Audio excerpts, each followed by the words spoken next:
If you're going to tell the Slinky story, the first thing you've got to do is define the word. Slinky. It means they bend, but they do a lot more than just bend. And if you're going to understand what else they do, we've got to go all the way back to the beginning.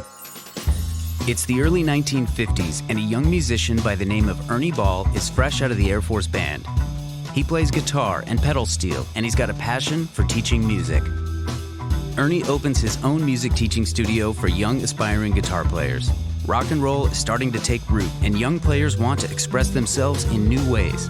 These young players can't just bend the heavy old strings the way they want to, and for the first time, Ernie sees the need for a new string. After going broke and a few false starts later, Ernie dives into the 1960s with his own music shop for guitars and accessories right here in Southern California. He's on the hunt for a more flexible guitar string, but none of his vendors seem interested in providing them.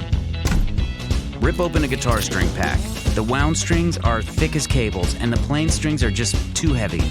Swap in a banjo string for the high E and move the rest down. Now you can bend. Now you've got a string pack for a new era.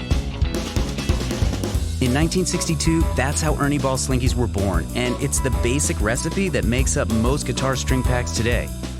Legendary Disney Imagineer Raleigh Crump helps create the Ernie Ball logo, the ball end iconography, and many of the design elements that we still use today. And the colors?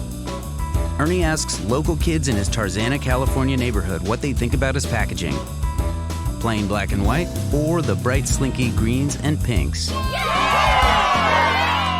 Then in the early 1960s, a young guitar player from an exploding surf rock group you might have heard of comes into the shop and picks up some Slinkies. He likes the strings so much, he tells his buddies, and his buddies tell their buddies, and so on, and so on, and so on. By 1967, rock and roll has permeated American culture, and Southern California becomes a hotbed for the new sound. Ernie closes his guitar shop and moves to Newport Beach, California to concentrate on manufacturing strings and accessories full-time.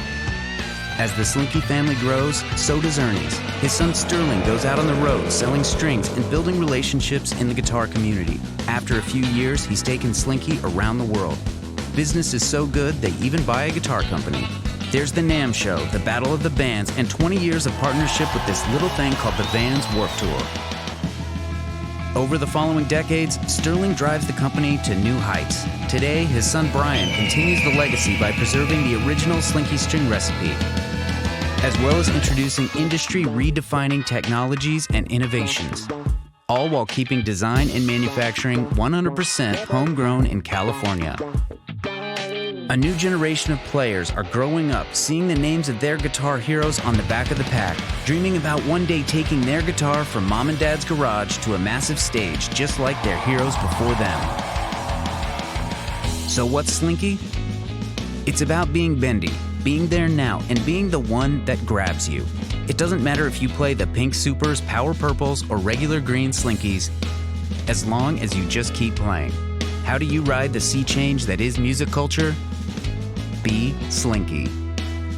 What's your Slinky story?